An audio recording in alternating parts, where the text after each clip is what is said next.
It was neither dark nor light here, and yet somehow at the same time it was both. There was no air, but there was a very definite chill of terror and despair in whatever passed for it. The eerie absence of sound was absolutely deafening. It was said that idle hands were the devil's instruments, and although this wasn't hell, not exactly, this place had many idle hands, idle minds too. Bodies drifted in the confines of the chronospatial anomaly that was the limbo practicale. Bodies that were, for all intents and purposes, not dead. Not really alive either. Not here, but certainly not dead, which was the rather terrifying point. Frantic souls lingered here in this place, languishing in this terrible limbo, each tortured in their own private little hells, living and reliving the same horrible nightmares again and again, ad infinitum, ad absurdum. After only a short while, most of them would start losing their minds. Their sanity would start unraveling just to help them pass the time. If anyone or anything were able to observe their progress here, the inmates would be seen to twitch occasionally. The only hope for any variety in their torture the inmates had would be when they experienced the same time loop in their lives from another angle or dimension entirely, or perhaps upside down and in purple. Dense, smothering silence cocooned the inmates as though it were slowly draining the sound out of them. Yet, on another very different level, detectable only by the psyche, there was the inaudibly faint sound of slow, backward screams. And if one held one's breath and listened even harder, mindless gibbering. If the inmates had been fully conscious, those imprisoned here would doubtless be wide-eyed and screaming.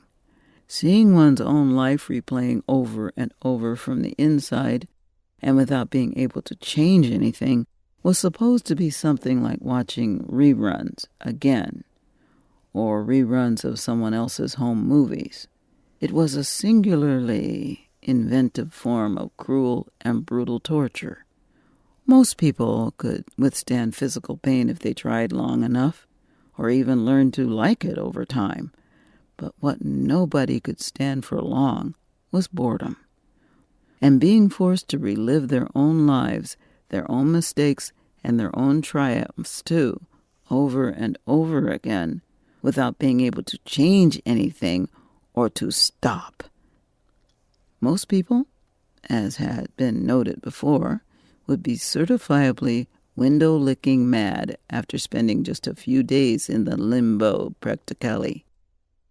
It was a prison for the mind, body, and soul, where perpetuators of time crime would, well, do time, like forever. Among the inmates who came from all kinds of backgrounds, there were representatives of several different time periods across several millennia, from a multitude of worlds, races, and even realities in there. But there was one man of particular interest to us in this little bubble of hellish purgatory. Like the others, this man drifted silent, still, seemingly unconscious in the depths of this infernal plane. Only, against all known odds, Bradzil was smiling.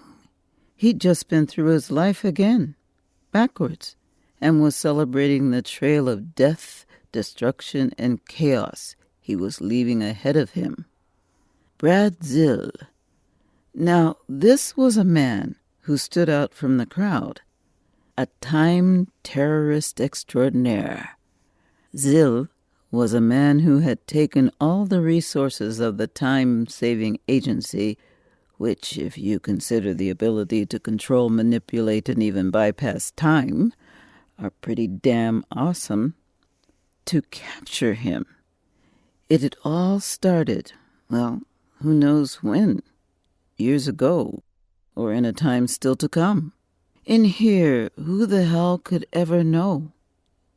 Zeal was a man who wrought chaos and devastation across 3 millennia of known time, and disrupted the time stream so badly that at one time it resembled a pretzel, simply for the fun of it, just because he could.